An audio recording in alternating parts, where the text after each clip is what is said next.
like you. Be strong to hold the powers of the sun.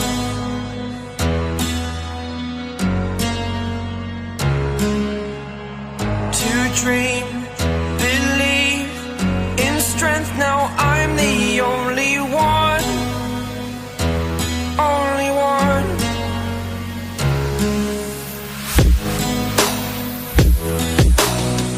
I was an ordinary boy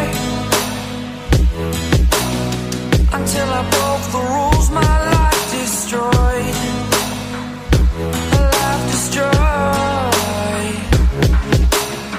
Until I walk awake, scream my mind, I shout, the ground shakes. How much can I take? My mind will break. Will it break?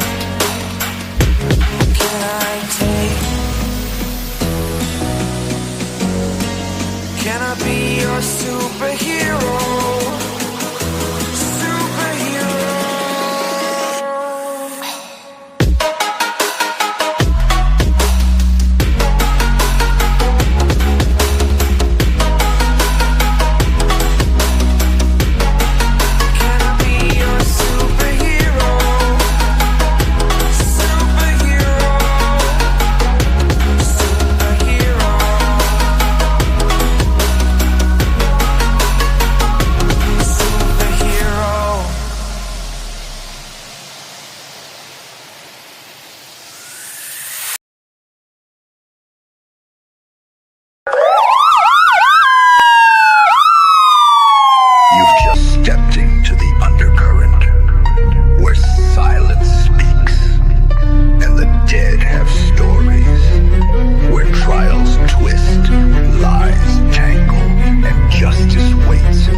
All right.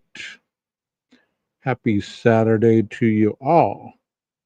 Welcome to my channel, 12 Gauge Investigative. My name is 12 Gauge. If this is your first time here, thank you for stopping by. Thank you for giving the channel a try. And first and foremost, I hope you enjoy the content. And if you do, hit the like button, hit the share. And if you're not a subscriber, please subscribe. Tonight, I think I'm just going to wing it. I really don't have anything specific to talk about, but I want to talk about just about anything. Um, Today was a beautiful day in the neighborhood. We had a thunderstorm roll through Texas, and we had the ability to get some rain.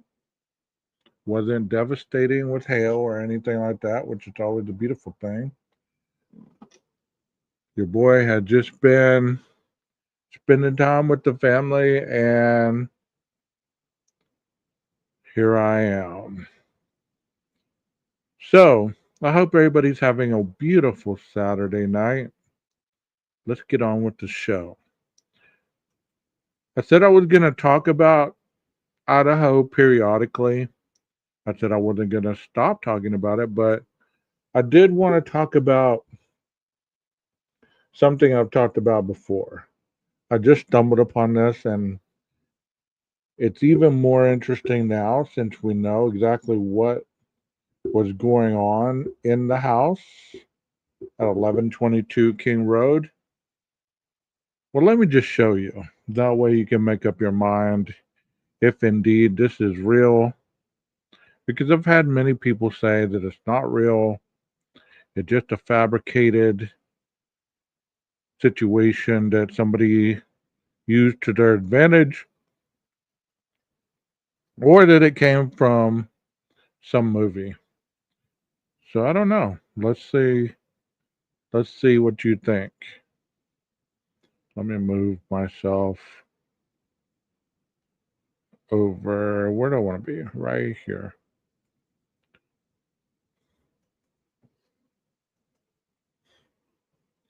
Here we go. Let me know what you think about this, okay? Let me say hello to some of the people in the chat before I do begin this. Joe Smo, how you doing, buddy? Rondi Potter, Aquarius Yaya, Serious, Drop Dead, Serious. Well, let me know what y'all think about this because I've heard this multitudes of time and I've heard different variations. I've heard it with sound, I've heard it without sound, like the captions or whatever. Let me see what you hear, okay?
Okay,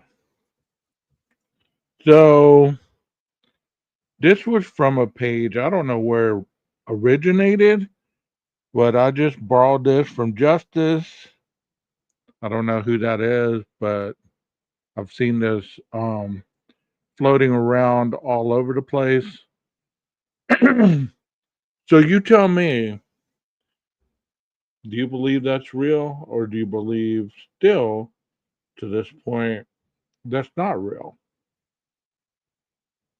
Because I've had people tell me in the past they heard that in a movie, they heard that variation in something different. The first time I heard that, I thought, man, that sure does sound like what we've heard at this point was going on in that house, especially toward the end where it sounds like the individual says Z, and then they said, let me up, and then they scream, and then it kind of goes off. I don't know what to think about that. Tell me what you think about that. Do you really think that um, that was legit, or do you think it was something that somebody made up? Because to me, and this is my own thoughts, okay? This is my own thoughts. To me, if that camera at 1112 captured the thud and the dog barking and it sounded as clear as it did, how could that not have caught something like that? Or I even have stated, you know, uh, to me, when I first heard this, it sounded like somebody had recorded this off their phone because it sounded muffled, like when you're recording something and you can kind of hear the shuffling of the phone as you're recording this situation. Could Dylan or Bethany have been recording this, and that could have been the outcome? I don't know if it's real or not. I really don't. I'm not going to say it's real. I'm not going to say that, I'm onto something that, nobody's ever talked about, because I've seen it talked about very early on in the very beginning.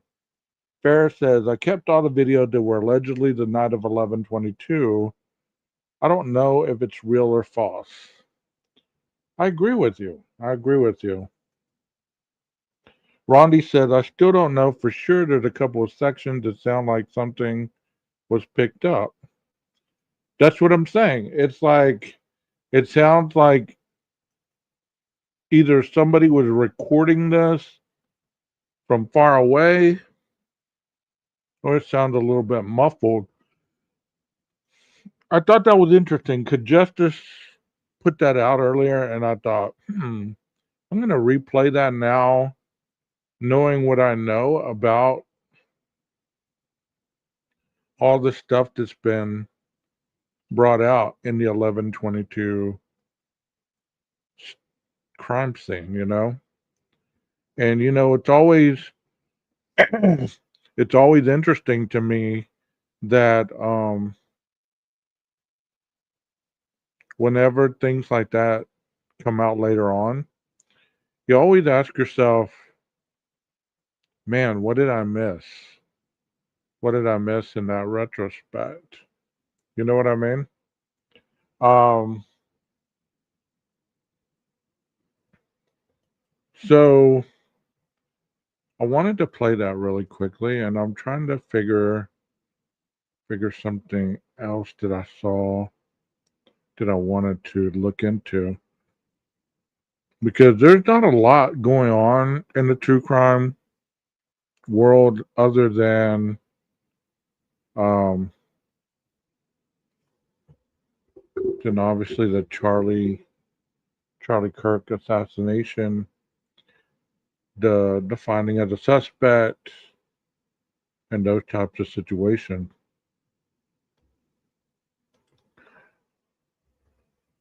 So, is there anything that y'all would like to see me talk about? Any case that you want me to bring up and talk about? Y'all type it in the chat, and I'll do that.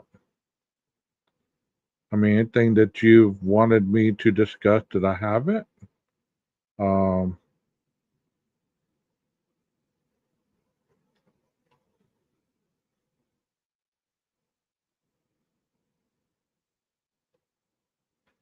because that's something that is always interesting, is to find different things to talk about regarding true crime. Last night we did obviously addiction. I did that with Warning Label Nina. Um, let's look at this one. This one looks. I think I know what this one is about. I think I've seen the 911 call on this. But if it's not the same one, maybe we can see something different in it. Because I did a 911 call one time, and I think this is the one. This is the guy that calls into like murdering his whole family. Would like to turn myself in because I'm very mentally unstable. Okay. And what's going on there? I murdered my girlfriend. You'll need to use forceful entry to get into the house. Police! Yep, she's dead. She's right here. We got her. And then I just lost control.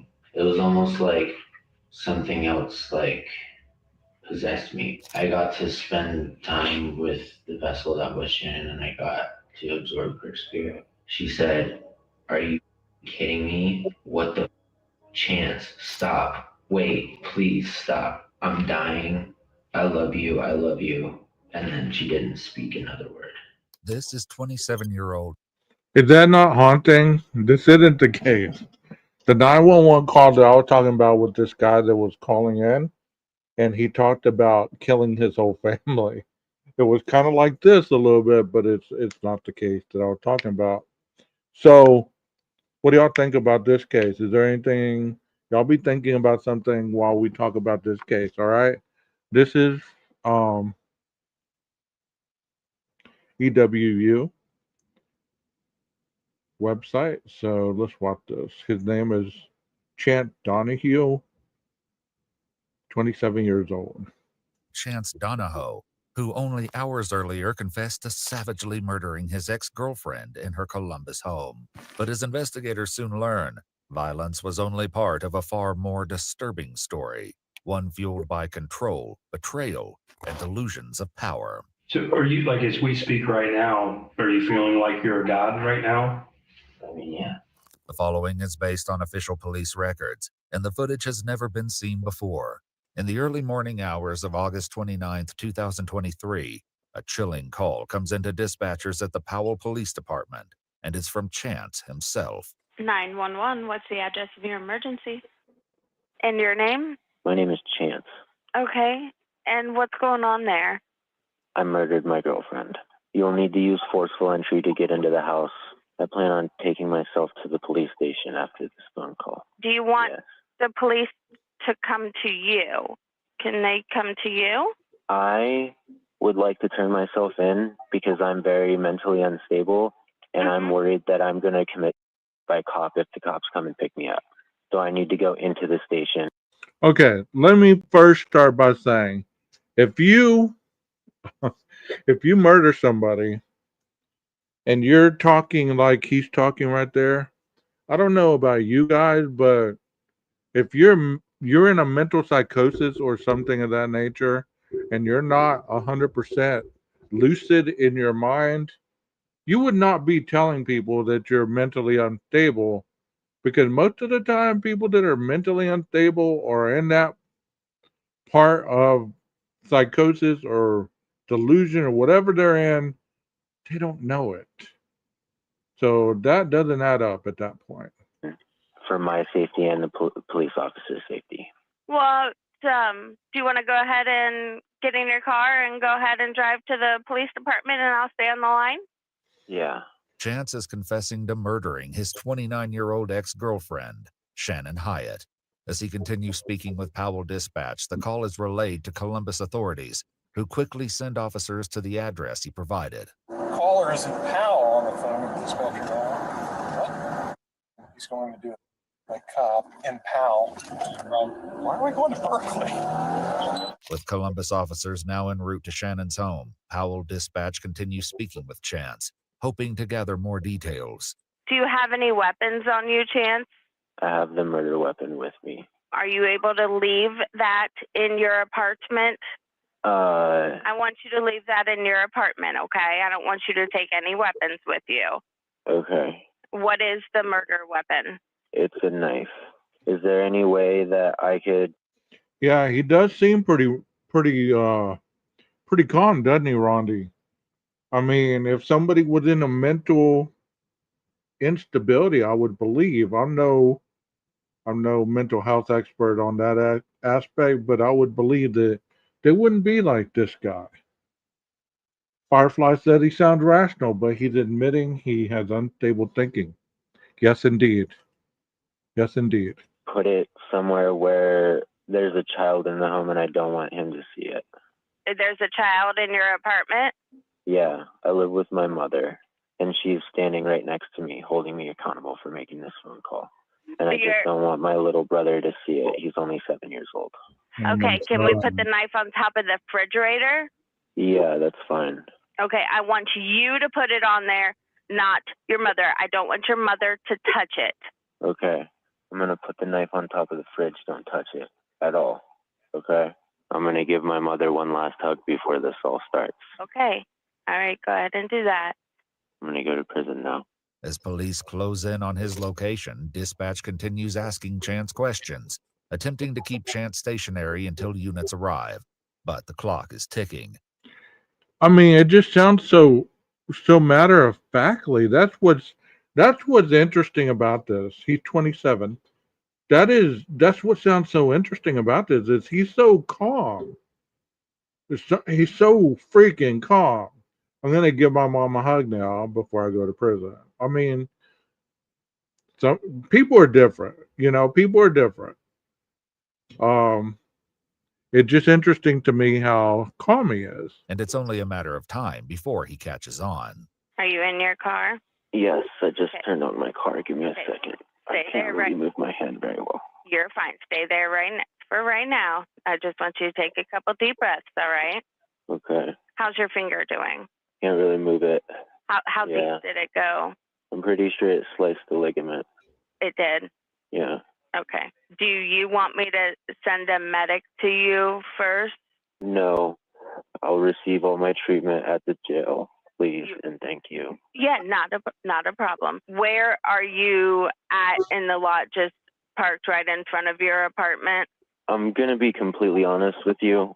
Mhm. I need to bring myself to you, and I don't want to be tricked into being picked up. And so I'm going to refuse to answer that, but I'm in my car. The car is started, and I will not disconnect this call until I reach the jail cell and you have spoken with an officer Okay. verifying that. I am not safe. Okay. I am not a safe person right now, and the safest thing is for me to turn myself in at a jail, Okay. be picked up, because if guns get drawn on me, I don't know what I'm going to do. As the call continues, Chance leaves the apartment complex and begins driving. But Powell officers have found him, and they're closing in fast. I left the apartment complex. Let me ask y'all something in the chat. I don't know. Do you have the authority to tell the officers, hey, I don't want you to pick me up, I'll drive to you? I mean, he's still a harm to society at this point. So I'm asking you guys in the chat, have y'all ever heard of that?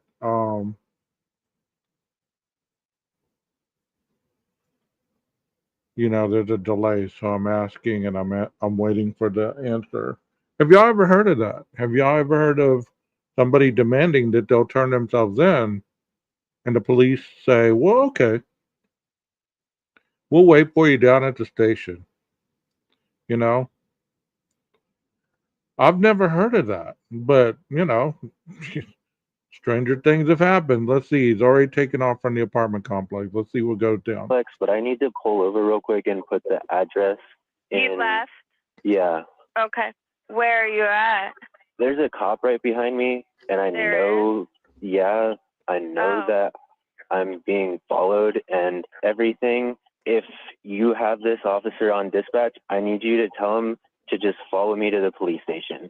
Can you just Okay. pull over and let him put you in the back so he can take you to the police station? It'd make it so much easier, Chance. How? It would just make it be done right now. Okay. Okay? Can you just pull Okay. over right now? Yeah. Thanks to dispatch stalling Chance's departure, officers were able to intercept Chance less than half a mile away from the address he left from. He turns at an intersection and pulls over into the Sheetz gas station, where the police make contact for the... That dispatcher did a wonderful job right there. I want to tell everybody in chat that was awesome. That was awesome exactly how she did that. She was not condescending. She didn't raise her voice. She wasn't asking dumb questions. She was focused on getting him to stop and turn himself in. I thought that was awesome. Unlike other 911 calls I've heard before, this was very well done. first time. Can you make commands? Because you probably can't hear me on this side. Can you put both hands out the window for me? I got both hands. Well, his hands are back in. Put your hands out. Keep them out. Keep your hands out. Take one of your hands and open your car door. Open the door from the outside. Face away. Face away. Keep your hands above your head. Slowly start walking backwards. Walk back towards me. Back towards the sound of my voice. Keep walking back. With Chance fully cooperating, officers place him in handcuffs, then shift focus to the vehicle, unsure of what else might be inside. This side, doors open. Clear. He's got gloves. Yep. Blood on it looks like it. You got anything on you, bud? Nope. I got nothing. Nothing. I've got $25 in my pocket. Okay. It's secured. There's gloves. Look like blood on it. Are you injured at all, Chance, besides your finger? Just a little scratch on this other hand, but Your other hand? your laceration on this pinky When did that happen? during the attack. Okay. And you put that bandage on yourself? Yeah. I mean, the one thing that I'm wondering is the altercation, whether it started, whether it was actually an altercation or he just decided in his head, I need to do this. And you're right, Farah. The dispatcher in the Moscow case was terrible. You're right. I agree with that 100%. It's just a napkin and some medical tape. Officers place Chance in the back of a patrol vehicle and remove his shoes, revealing blood-stained socks underneath. Both the socks and shoes are placed in paper evidence bags as they wait to transfer him to Columbus PD custody. Meanwhile, outside Shannon's home, Columbus officers prepare to make entry, unaware of the horror waiting on the other side of the door. Can I kick the door? I'm good. Kick the door. Police! Yep, she's dead. She's right here. We got her. Clear the house. Let's go. That's 11. We're clearing the house. We got one down on the floor. Did she get shot or did she get stabbed? Everything has was. Pulled her throat out? Dude, he had to core her throat out or There's something. blood in the hallway. You see that? But I mean, there's a hole Struggle. like this big in her throat. Inside, officers find Shannon Hyatt on the living room floor, riddled with numerous stab wounds across her upper body and a deep slash across her throat. A large pool of blood sits beneath her, with additional stains splattered across the carpet and couch.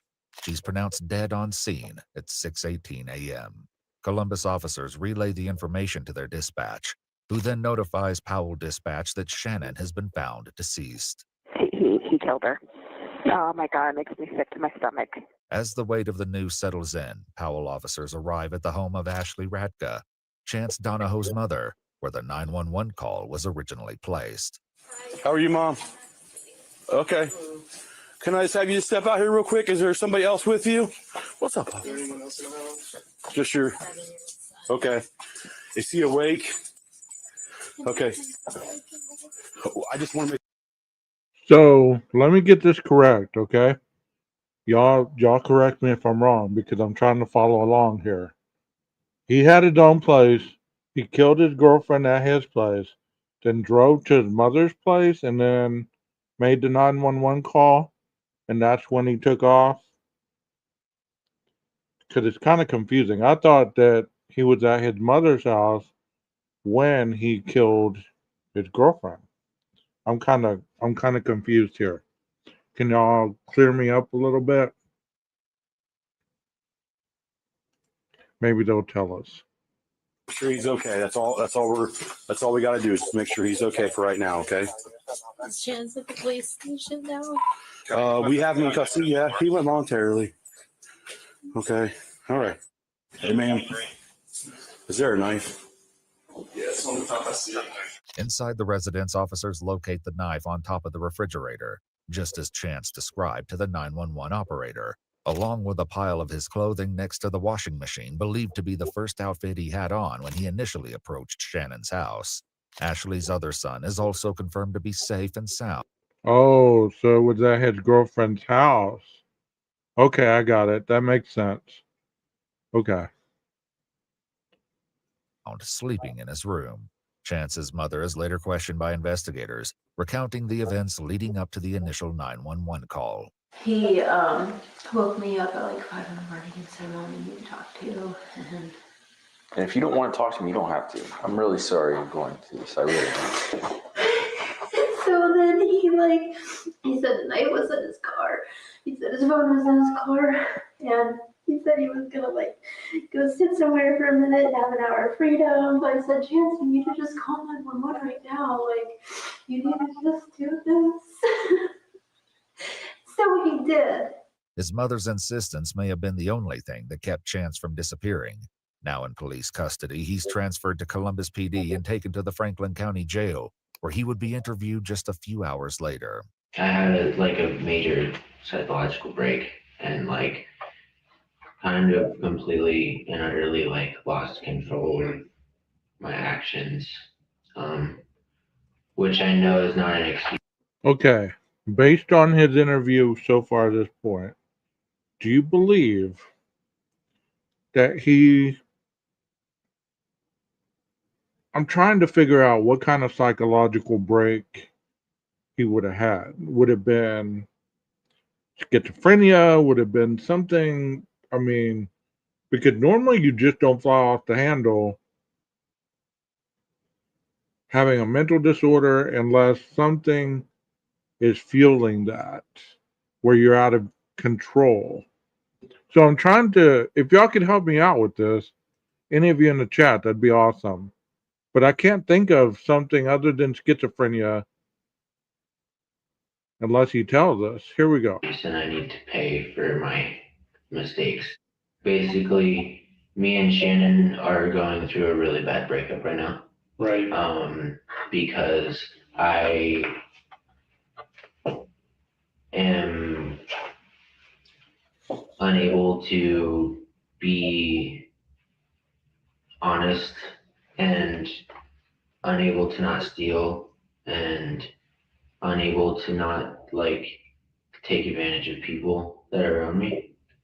And I took advantage of her a lot. She's been just making all these Facebook posts about our breakup. And I've read some of them. She's also come after my mom and stuff. And it's kind of one of those things where it's it's one thing to drag my name through the mud. You can take all my friends. It hurts. But I just kind of lost it whenever. That would be frustrating and hurtful, right? Saying things like me and my mother's relationship is extremely inappropriate, implying that we want to have sex with each other, and disgusting. Are you serious right now? Did that piss you off? Are you kidding me? Yeah, what You have the audacity to start publicly saying that the reason I date older women is because I have an Oedipus complex. You're only 3 years older than me. Chance's perspective lines up closely with what his mother also tells investigators. Okay, now it's starting to clear up a little bit. Now I'm starting to really understand what's going on here. The ex-girlfriend, the one who got slaughtered, was giving him hell about his relationship with his mother. And amongst other things, posting malicious things about him. But once he started posting about the mother, Chance lost it. So he went over there and he took care of her. Wow. Obviously, there's not a reason to ever murder someone, but this girl has been messing with him pretty significantly since they've split up, and they've only been split up for a week, but she was a problem, and I anticipated it getting worse before it got better with her stalking him, and she no longer had control of him, and I think that was making her crazy because she had a lot of control of him before. We were unable to locate the specific statements both Chance and his mother claim Shannon posted online. However, we were able to locate one post made just 5 days before her death, shared in a Columbus-based Facebook group called Are We Dating the Same Guy?, where Shannon publicly warned others about. Here's the post. It says, was dating for a little over a year, stole my prescription medication and money out of my bank account. Comes off super sweet and honest, but isn't. The money was spent on powdered drugs, not an assumption. I found them. Chance recently was seen on Tinder, so I'm posting this for awareness. Wow. So, here's the $1 million question to you smart people in the chat. Do you believe that because this generation today they take this social media stuff to heart. I mean, it is like if you post something about somebody else on social media, they take it to the extreme where they want to shoot you, they want to fight you, they want to slander you, and it's a back and forth. Do you believe that this would have been the motive for Chance to have lost it and did what he did? Do you think it was nothing placates somebody losing their lives, but the fact that he was unstable at this point, you think that's going to be a defense thing that he's going to try to use? Chance stating that he stole my prescription medication and money out of my bank accounts, and also claimed that the money was used on powdered drugs. Back in the interrogation room, Chance begins responding to the claims made about him. Did you feel betrayed? In that moment, I mean, like, I felt betrayed the whole breakup. Sure. She's been just like telling everybody everything, which, I mean, I'm not gonna lie, I would do the same thing if somebody did that I did to her. But like, she told me that like she wasn't gonna tell anybody about the theft and stuff because I paid her back the money Right. that I took. And the only reason I took the money is because she took my debit cards because she didn't trust me with finances. And I'm not trying to sit here and like say all of my actions have a rational and logical explanation, because like I don't want to be this way. I don't want to lie, Right. but I don't know how to stop. I don't want to steal, but I don't know how to stop. Shannon thought that the stealing had everything to do with the addiction to ketamine, when in reality, I go through bouts of unemployment because of the nature of my work. Mm-hmm. And so I run out of money. And then Shannon gets, or would get like really like mean and say really nasty things and all that. And so in my mind, just take this money, give it right back to her as your money so that she shuts the up and everything can be like happy and peaceful. And then just Okay. You're listening. You're listening to this as I'm listening to this. Any thoughts at this point other than Rondi's comments? She said they sound messed up. Is there anybody else that has any comments? How about you, Walt? Any comment on his interrogation? Any comments on his statements whatsoever regarding the killing of this woman? Because it sounds like just a situation like two scorned lovers and one lost their life over it. Like he's unable to deal with her. She sounds like she's controlling him because she knows he's a little unstable. Did she believe that it cost her life though?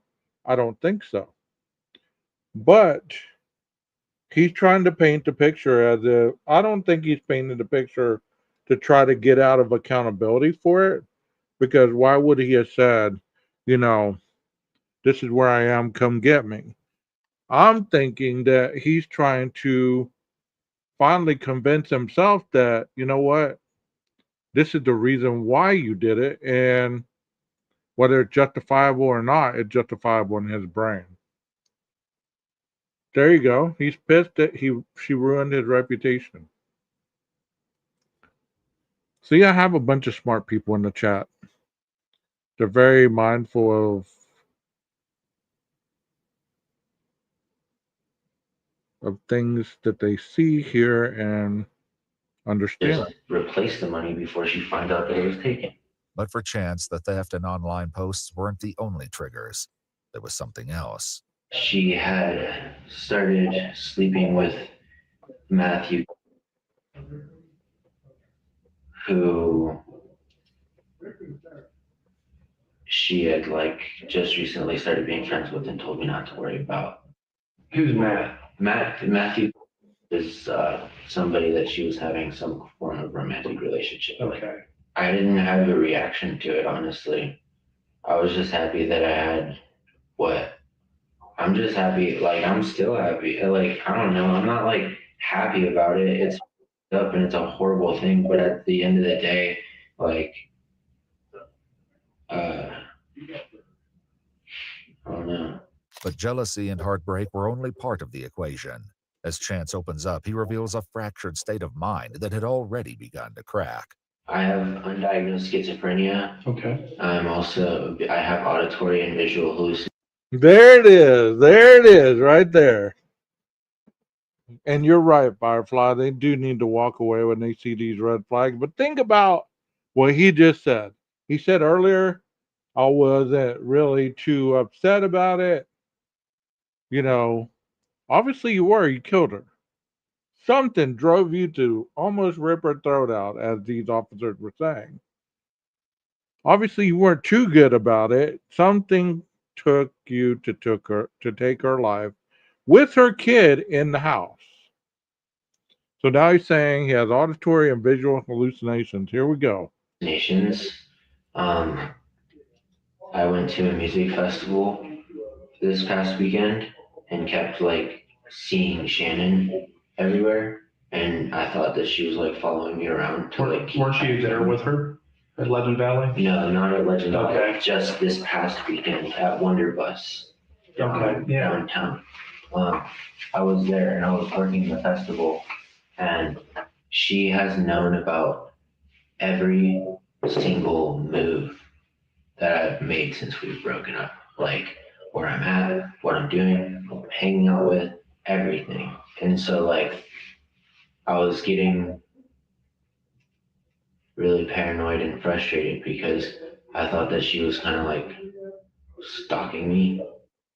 I went directly to my mom's because I just wanted to tell my mom face to face. And I woke my mother up and I said I killed Shannon. How did your mom take it? Like shook, shaken. And then she kept just saying things like, you had your whole life. Anything that Shannon could have done to you, we could have worked through. Like, this was not worth it. Some dumb girl was not worth this. So he's 27 years old. But listening to him recant this sound to me like I'm listening to a 15-year-old kid who just had a romantic spat with his girlfriend. And instead of being able to work it out amicably, he kills her to get rid of her so that she just stops annoying him. Are you hearing the same thing, or am I just reading this totally wrong? Okay, you don't believe he does? I think that's going to be him planning a defense, honestly. But that's what it sounds like to me. It sounds like a 15-year-old kid that, just had a spat with his girlfriend and was unable to deal with all the stressors of that breakup, whether she was stalking him or not, whether she wasn't. The reality is you killed her, bro. You couldn't handle you couldn't make up in your mind any other way to make the situation distance itself from you and her. And the only way that you saw fit was to take her life. Yeah, he was glancing at the camera. That was kind of creepy because I was looking at it and I was like, damn, it's almost like he's talking to me right now. I was like, whoa. Wow. Yeah, exactly. You are right on point. And speaks of hallucinations and paranoia.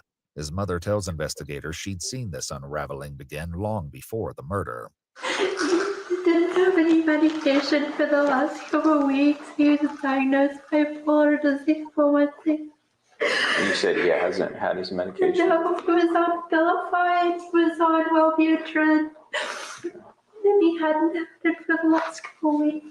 I can't tell you why he did what he did. Maybe he told you. He told me it was like hearing voices and all kinds of stuff like that. And I told him, like, just love him so much. I love Okay, if you're bipolar, you're not hearing voices. That's not the same kind of affliction.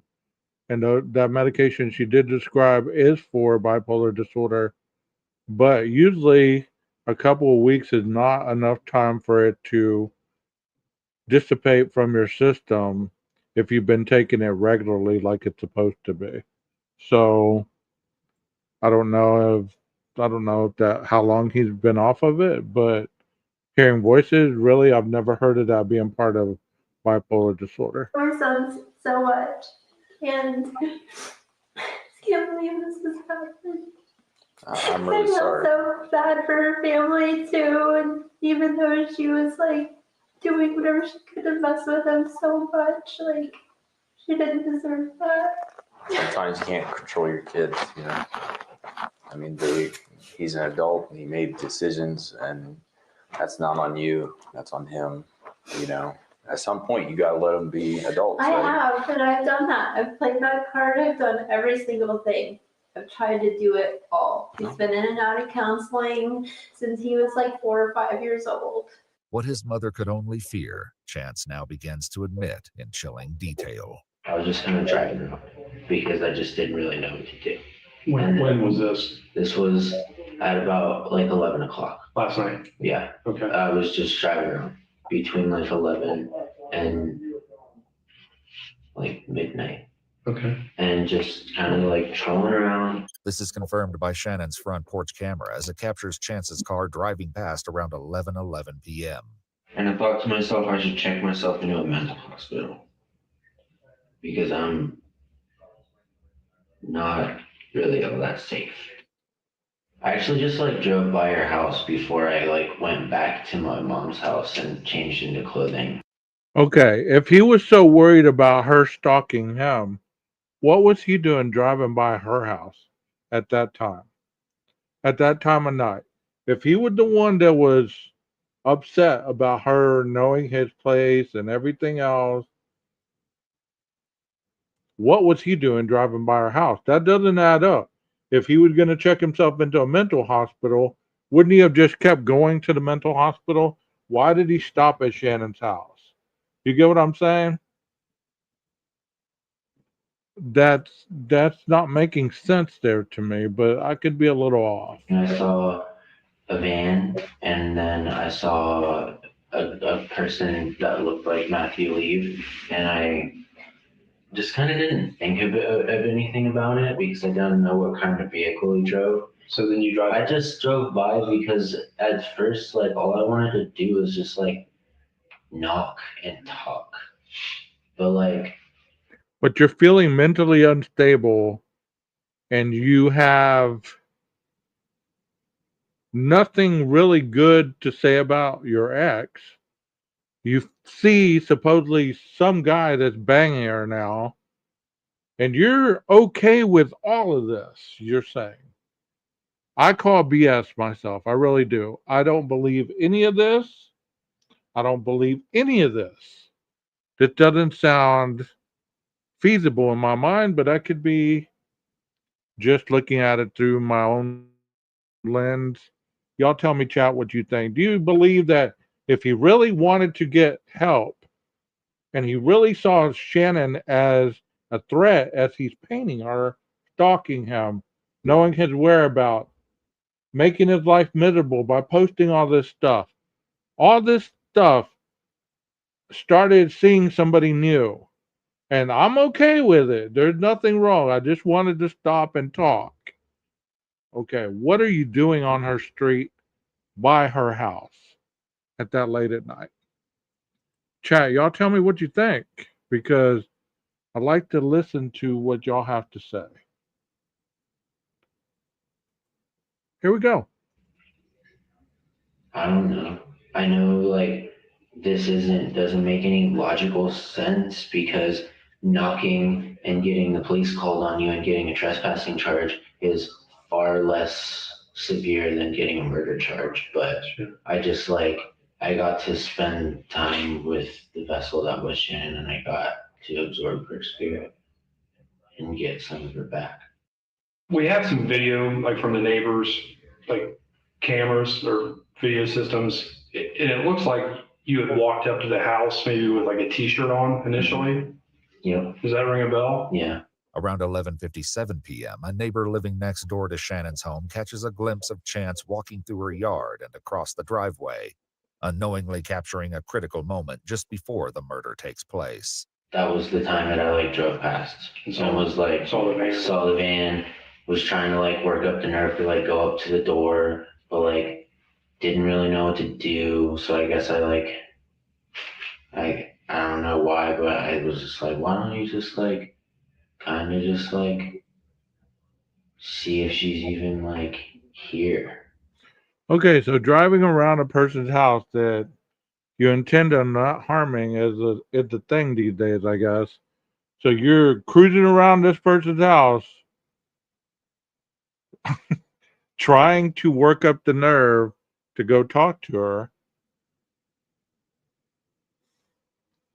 Yeah, I agree. You wanted revenge. So I guess that's the thing these days. So if you see somebody who's having issues with you and you notice them driving around your house more than once, you better bust out the gat because they're coming to do something nefarious to you, because otherwise that's the new thing. I'm going to ride around somebody's house and then I'm going to work up my nerve and then get out and just go talk to them. No way. No way. And so I peered into the garage window to see if her car was there. And then I tried to see if I could see what room she was in without her seeing me. Okay, he wanted to see what room she was in without her seeing him.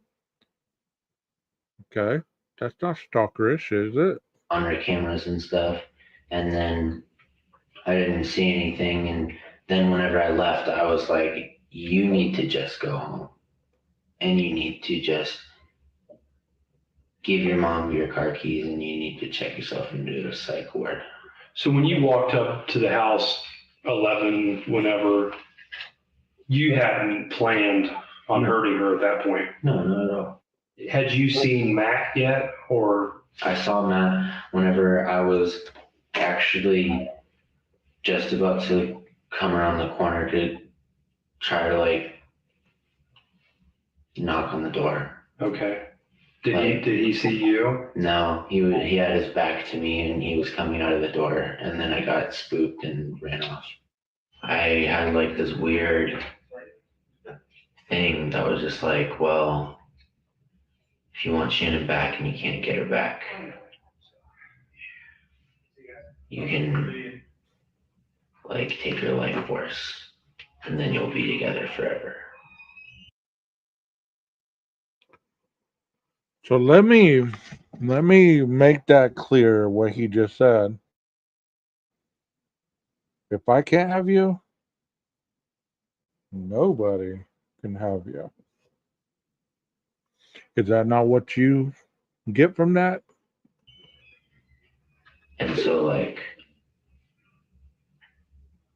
I went home and I changed my clothes into all black and I grabbed a knife and I went over to her house and I approached the door, which I'm sure you'll see on her doorbell camera, Ring camera, at some point throughout your investigation. I twisted the doorknob. She screamed, "I will call the cops." And I slammed my shoulder into the door 2 times. After the first time she said, "Are you kidding me?" Because I think that she thought I was just being obnoxious and pounding on the door or something. Or honestly, I don't even know if she knew it was me until I got into the house because I had a bandage on my face whenever I was outside. And then the second shove gave way and I didn't make a noise. I didn't say anything. I didn't do anything. I just started stabbing Shannon. And she didn't even realize what was happening until I had stabbed her a couple times. And she said, "Are you Kidding me? What the Chance, stop. Wait, please stop. I'm dying. I love you. I love you. And then she didn't speak another word. You're right. Very premeditated, Rondi. Very premeditated. I don't know how many times I stabbed her. I know it's a lot. I also know that I cut her throat to speed up the process. And I just remember looking at her and feeling like I was like taking on like her spirit, I guess. And like, I don't know, I felt less alone than I'd felt since our breakup in that moment. Shannon Hyatt suffered more than 30 stab wounds across her upper body, along with a deep slash to her throat. She had multiple defensive injuries, evidence that she fought to survive. But the horror didn't end there. For nearly 3 hours after her death, Chance remained inside the home, doing things so unsettling, even investigators struggled to make sense of it. Well, I took her house keys and her phone after I killed her. Okay. I don't really know why. I don't have her password or anything, and she has like the thumbprint, so you can't like get into it. But like, I took the keys. I screwed a piece of plywood to the front doors to keep it. Why did you shut the front door like that? To be completely honest with you, so our cats didn't get out. Yeah, that's good. No, I mean, I think it sounds ridiculous, but you didn't want the cats to get out. That was the concern of mine. And I'm not gonna lie to you. What the? So the cat don't get out. What do y'all think? What do y'all think about this? 3 hours after she's dead, he's screwing a piece of plywood to the door so the cat don't get out.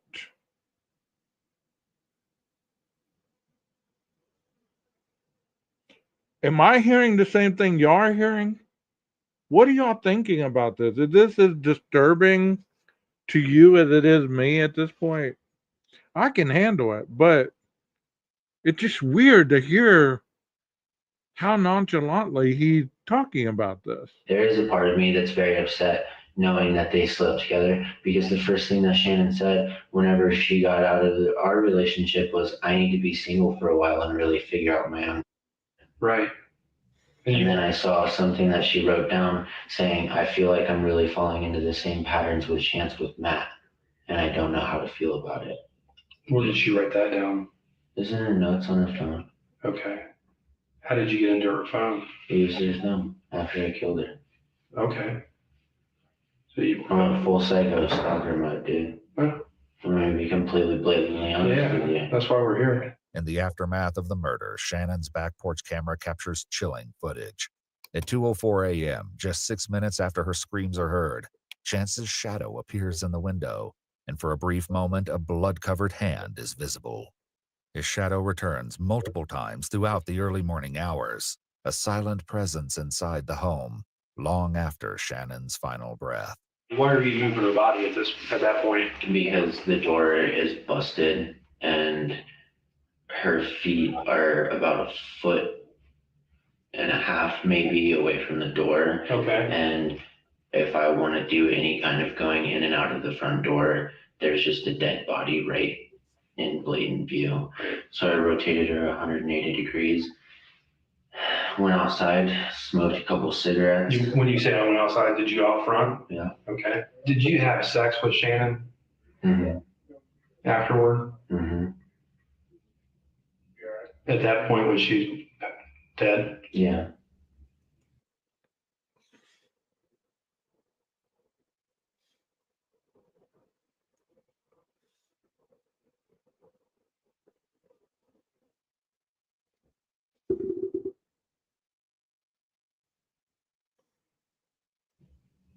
At that point, was she dead? Yeah.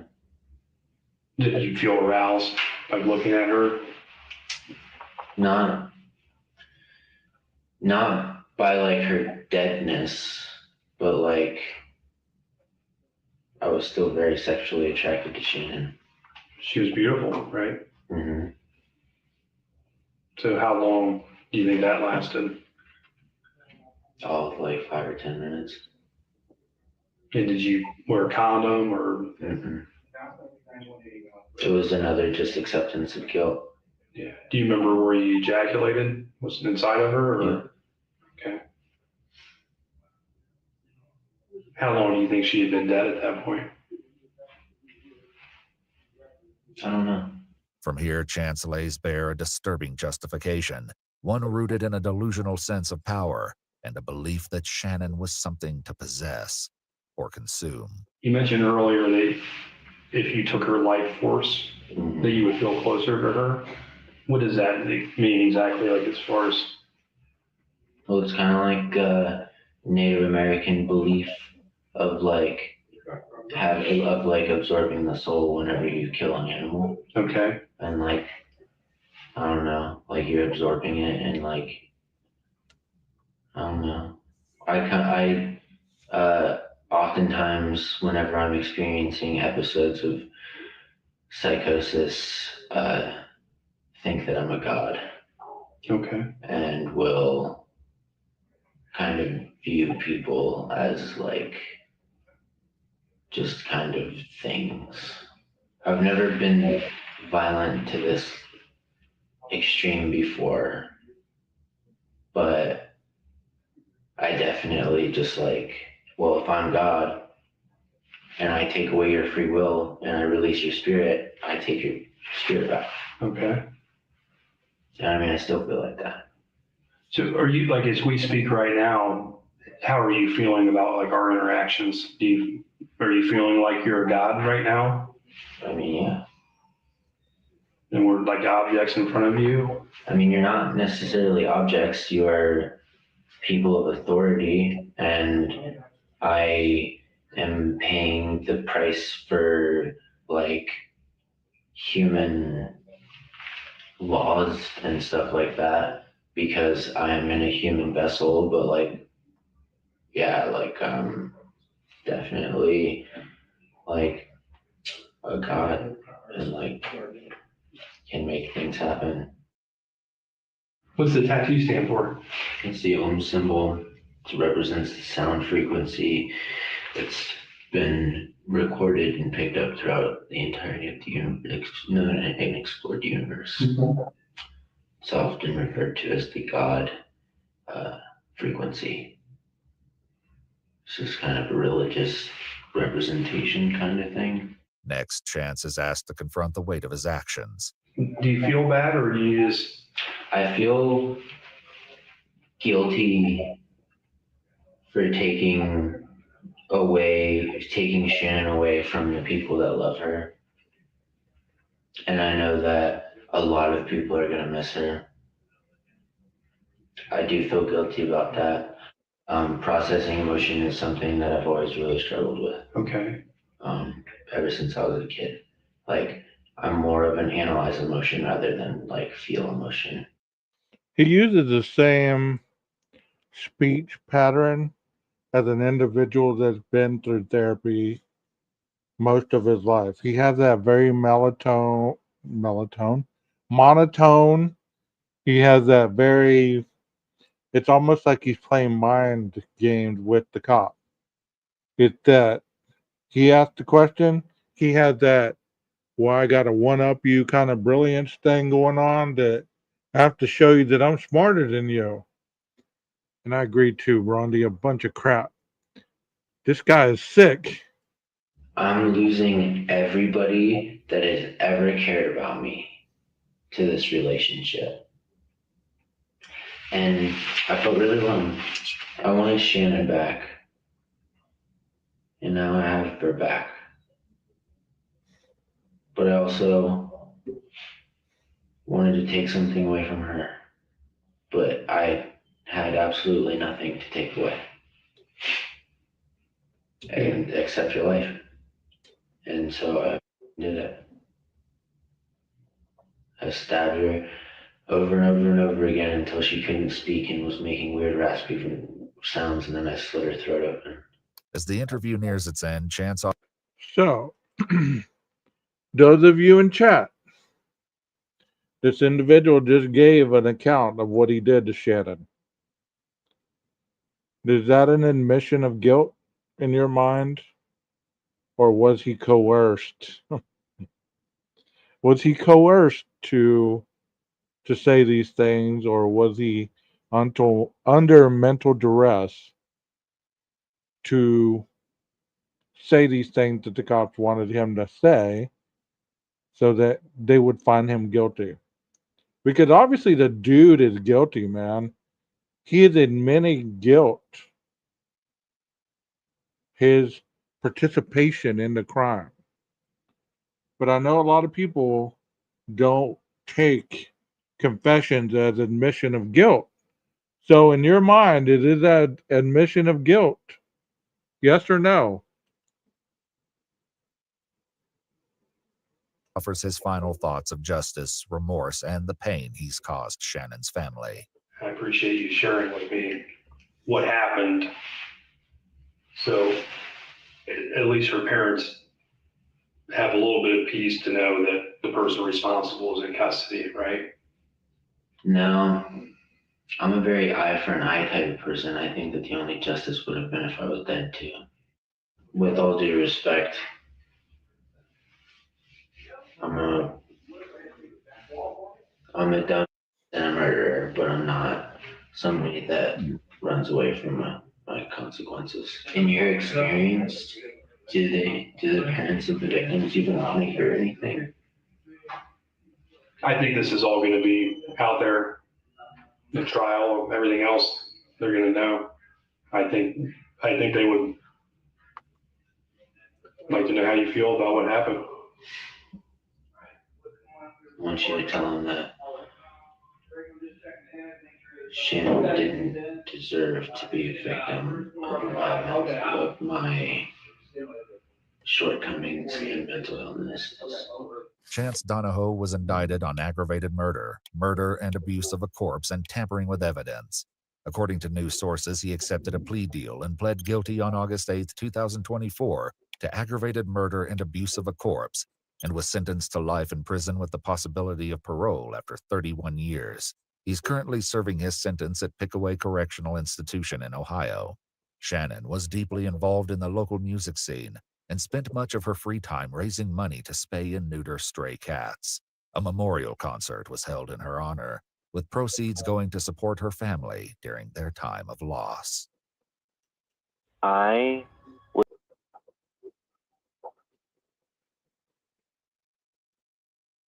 There's something up in Ohio, bro.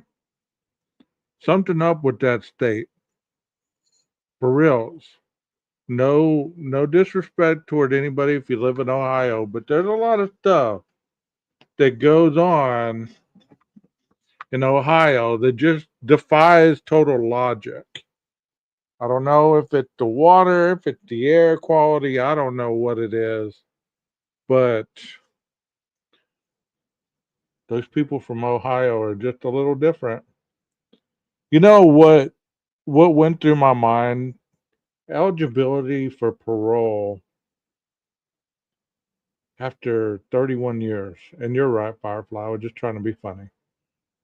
Eligibility for possibility of parole after 31 years. He took a plea deal. He wasn't so brave after all, was he?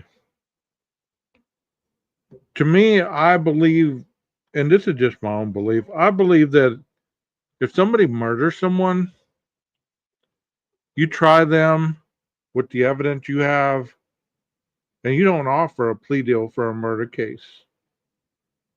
You let them ride and you let them die. If they're found guilty and the death penalty is on the table, you kill them. This bullshit about plea dealing, it just becoming really out of hand in my mind. But who am I? I'm just a YouTuber discussing cases on here.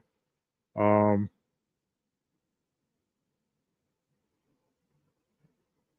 know, nothing more, nothing less. Tell me what you think about plea deals and versus the death penalty.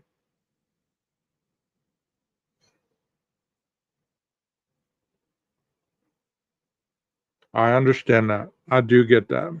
And that's a big reason why they do offer the plea deal. But at one particular point, does it cost more money to house somebody for 10, 20 years before you kill them? Or are you just going to run with it and take the initial hit? You know what I mean? Like I said, those are my thoughts. You know, it is one of those things that is discussed by different people about the death penalty. I am for the death penalty. And I believe that it should be implemented a lot quicker in a lot of cases, especially in cases like this where it's cut and dry. You know, I mean, there was no doubt that he did it. I don't know how somebody could have seen that he wasn't culpable of this crime.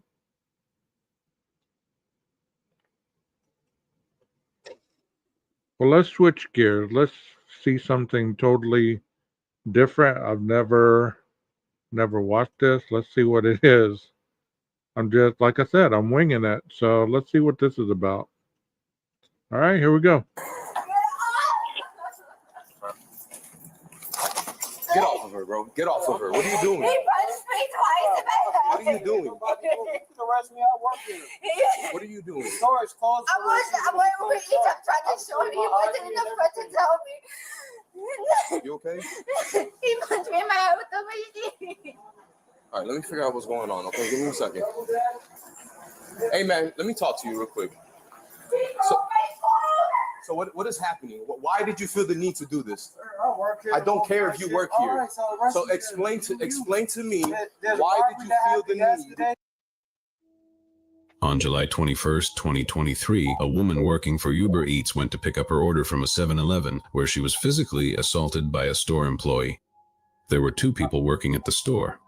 When the cops arrived at the scene, the store was barricaded with mop handles. Kareem, a store employee, assaulted the woman by punching her in the head, sitting on her, and holding her down, while another employee, Josh, was present the whole time but did not intervene. What the? Okay. Tell me what you think about this. Tell me what you think about this. Oh, we're on one tonight, y'all. We're on one tonight. We got some good stuff going on tonight. Tell me what you think about this.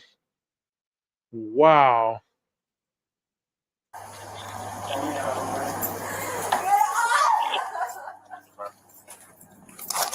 Get off of her, bro. Get off of her. What are you doing? He punched me twice. What are you doing? You can arrest me. I work here. What are you doing? The store is closed. I went over each. I'm trying to show him. He wasn't in the front to tell me. You okay? He punched me in my head with the machine. All right, let me figure out what's going on. Okay, give me a second. Hey, man, let me talk to you real quick. Cops later questioned Kareem about the incident. He said he was doing his job and showed his IDs. In the middle of the conversation, he simply walked away and locked himself in a room. Why did you feel the need to do this? I work here. I don't care if you work here. All right, So explain to me There's why a did you that feel the happened need? yesterday. We're receiving the McLean truck. The store is closed. Nobody's allowed in the store until the truck leaves. Okay, I understand that the store is closed, All right, sir, but why? Listen to me. Listen to me. Answer my questions. Why did you feel the need? The store was closed and she was in the store. Nobody's allowed in the store until that McLean truck leaves. So the store is closed. No one's allowed in. So you kept her in the store? You keep her in the store. You were on top of her. Bro, watch the camera. You were on. When I got here, I saw you on top of her. I don't care that you work So here.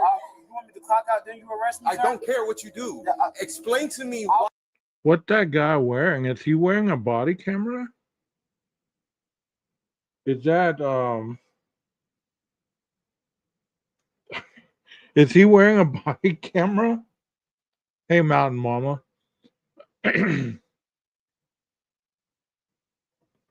Is that a body camera that dude's wearing? What the hell is that big thing? Why is it that you felt the need? Scanners right here, sir. If you want to, that's when you do this, y'all. Hey, don't walk away from me. I'm trying to talk to you. It was revealed that the woman went to the store to pick up her order and was waiting for the employee to bring it to her. Kilo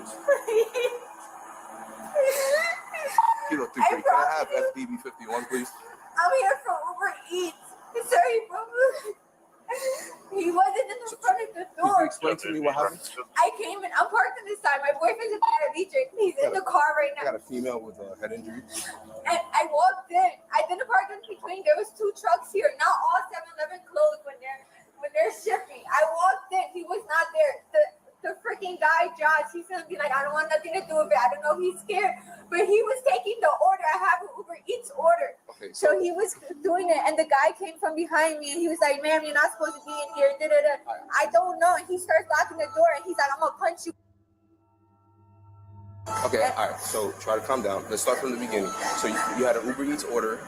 Yes, I walked in. Nobody was there. If he would have told me the store is closed, I would have canceled it. It's not that serious. So you were able to walk in. Yes, that door, the left door that we're looking at on our left was open, sir. I came, I spoke with Josh. He asked me, what was the name? I told him the name. He asked me, he was like, okay, well, my system's a little messed up. Can you read me the order? I told him the beef menus. He said, okay, I got it. Now I know which order. He started doing that. This guy's yelling at somebody, a man outside. Then he comes in and he's like, ma'am, you can't be in here. So I'm telling him, like, you can't talk to people like that because he's coming off very hostile. And I'm telling him, I'm here with Uber Eats. And Josh is telling her, but she has the order. But nobody can be in here. And that's when he starts freaking out. He starts locking. Josh was present the entire time in the store when the incident took place. The cops asked the employee to call their boss because they wanted access to the store's camera footage. What do y'all think? What do y'all think? This is wild. This is wild. Give me your thoughts.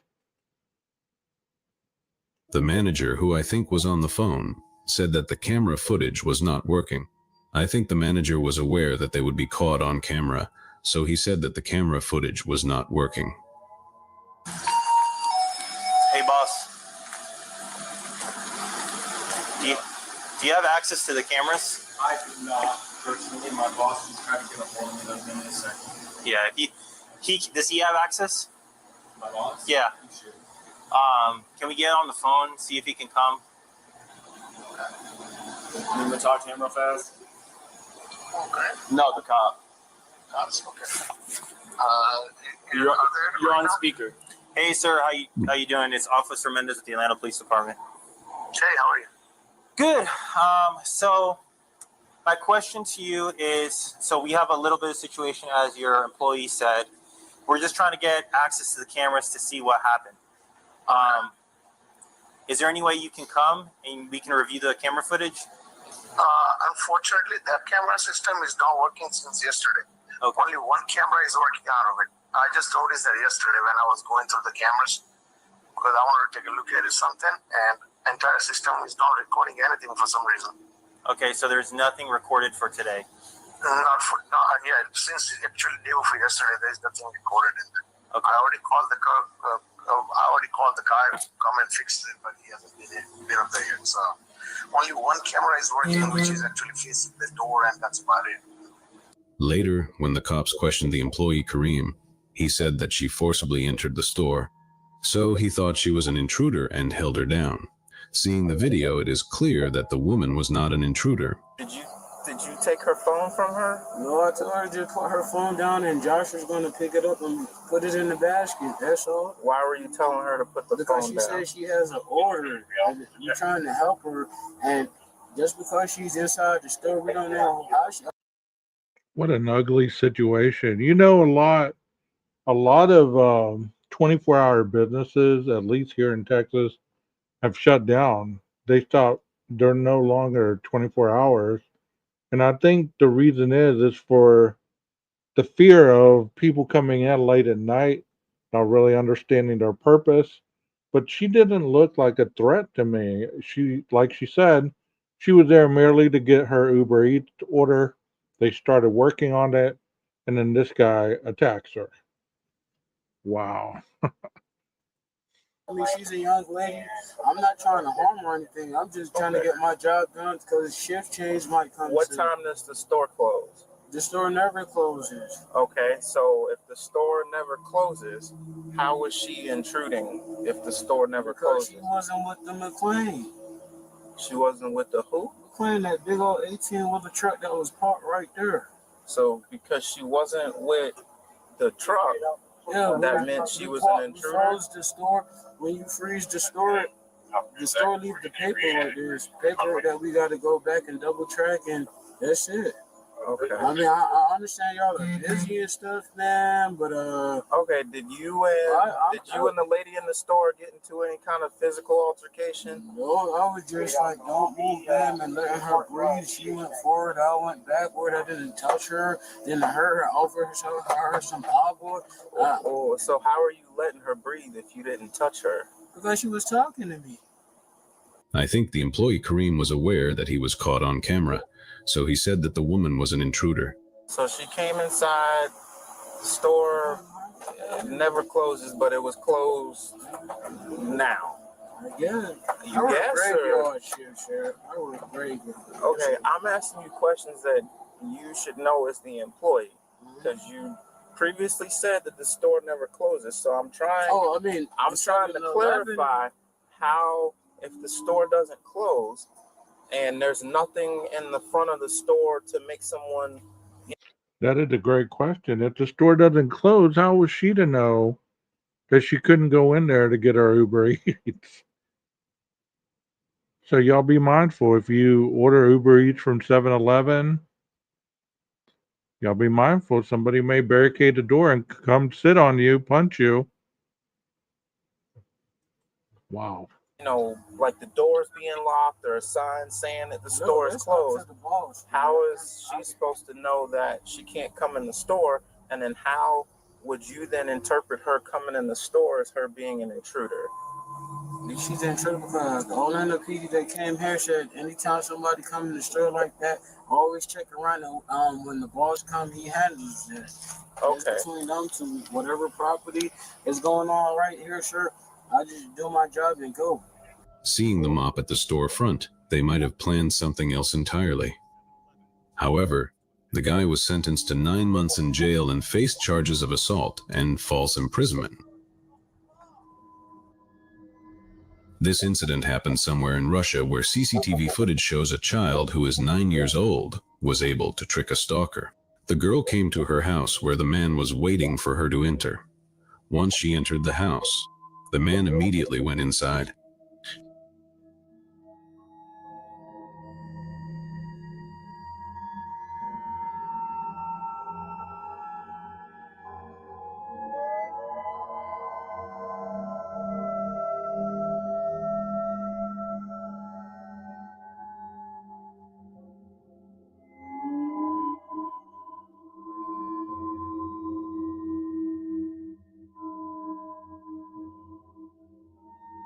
She avoided him in the elevator by pretending to check the mail. While the man stood in place, the schoolgirl turned around and went outside. He came back and checked around the house, but the girl was not there.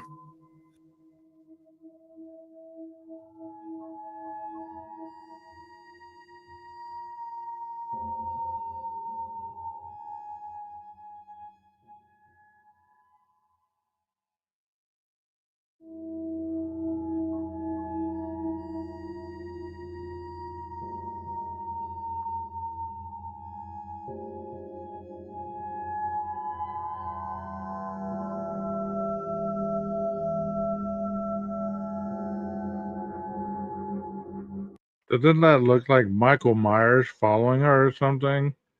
That is wild. Then he went out of the house and the girl came back with an adult. The stalker just left the place while she got inside the house. After this incident went viral, the daughter told her mother that the stranger had been following her from school when she left. The girl didn't notice this immediately but decided to check and went to the store, allegedly for purchases.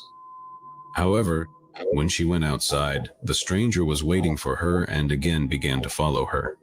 This is when the girl decided to trick him by pretending to check the mail. After the girl's parents filed a complaint, it was revealed that he was mentally unstable and was with a psychiatrist. To this date, he is in a medical institution getting treatment.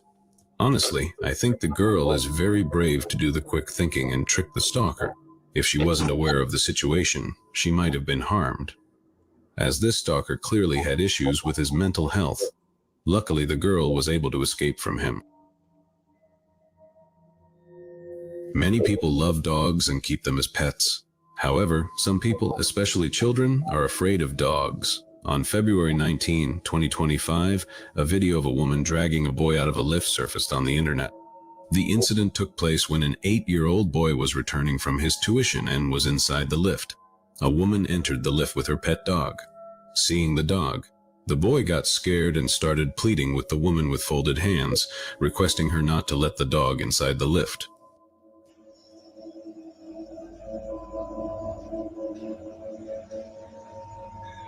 So I guess a lift is like an elevator, possibly?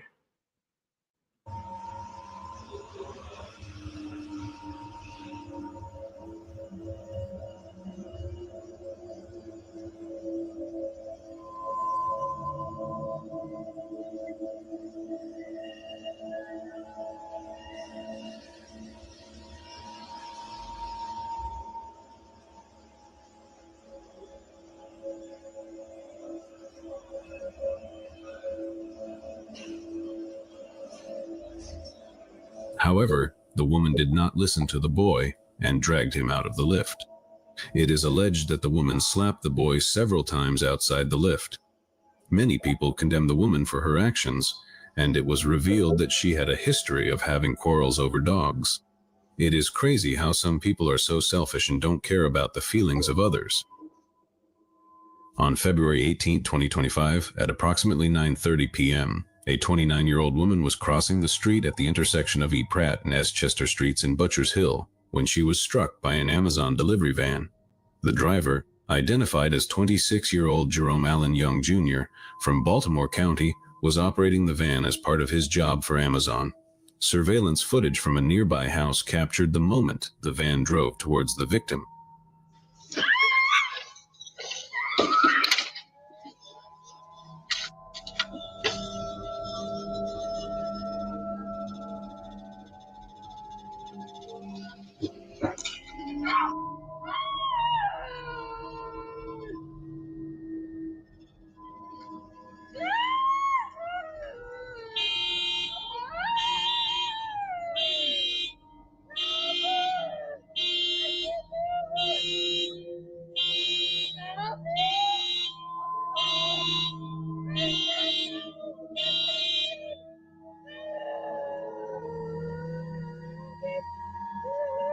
That is awful. That is awful.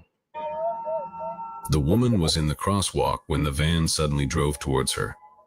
After the incident, the driver exited the van to assess the situation, spending approximately 30 seconds with the victim before leaving the scene. The woman was screaming for help and moving slightly on the ground.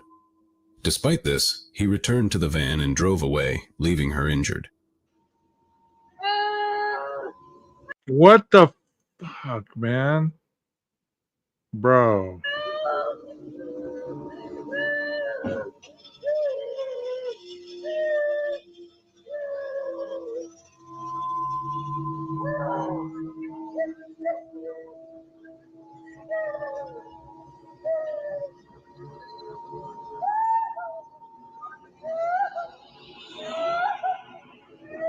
Holy shit. Nobody is stopping for help. That person in the white car almost ran her over again. This person right here, I wonder if they call 911. This person here. Wow.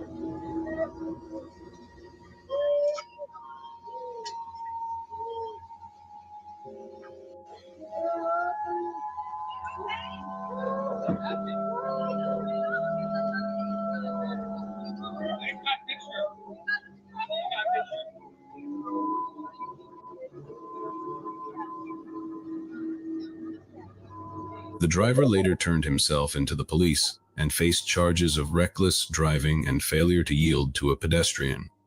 Amazon later released a statement through a spokesperson, saying that they are aware of the incident, are cooperating with the police investigation, and that the driver was suspended from his job.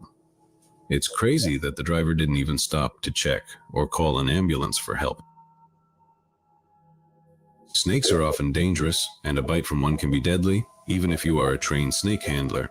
This incident happened on January 14, 2010. George Van Horn was doing a daily milking show at Reptile World Serpentarium, where he was bitten by an eastern rattlesnake while extracting its poison. The snake swung around and got one fang in his index finger joint.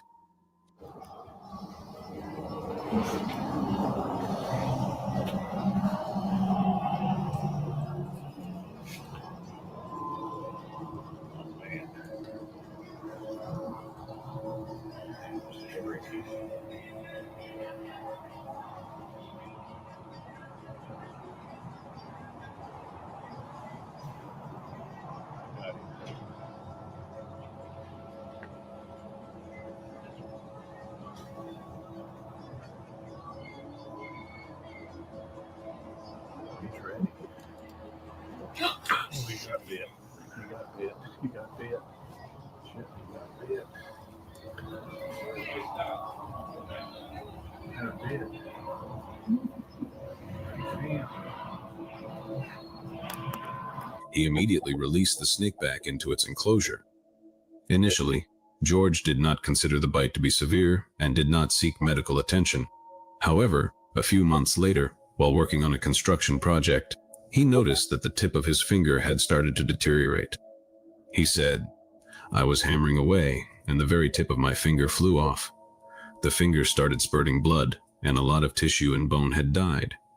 Given the severity of the poison, he was lucky to have survived and was able to save his finger." Wow. That was pretty cool. I don't mess with snakes.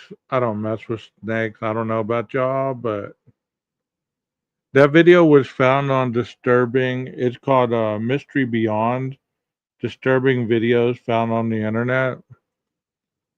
That's pretty cool, I thought. But I hope that y'all have enjoyed tonight. I know I've been kind of all over the place, but I thought I'd get on here and just see what we could dive into.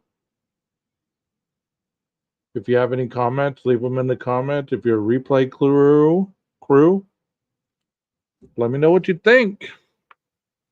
Anyways, my name's 12 Gauge.